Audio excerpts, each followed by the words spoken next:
Yeah, I mean, those guys can play, and I feel like we've had this conversation, 5 to 10 times this year. It's a good thing. Every time they step up and they play well, people are surprised, right? Because they're at the end of the bench. But you just got to wait for your turn, wait for opportunity. And somebody like Matt, who doesn't really play on a consistent basis, stepped up there with big first half.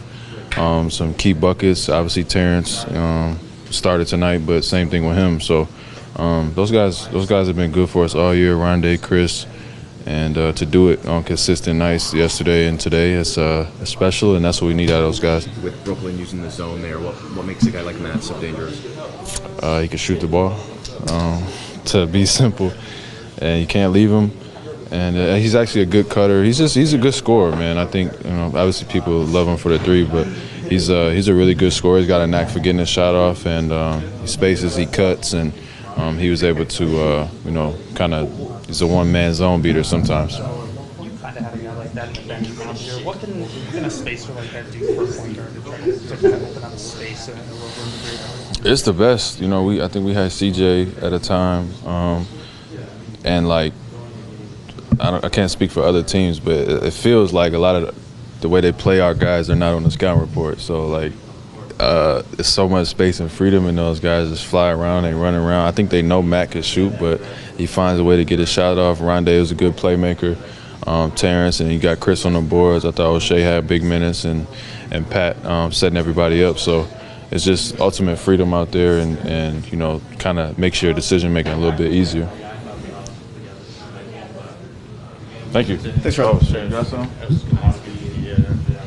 a little bit more of a tense finish than you were expecting. What was it like on that, particularly the last possession when Brooklyn had the ball on the last shot?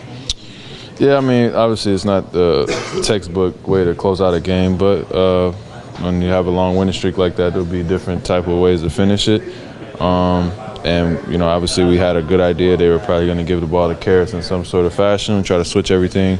I thought we did a good job stopping their initial play that they were trying to get Joe Harris for a pin down or something like that.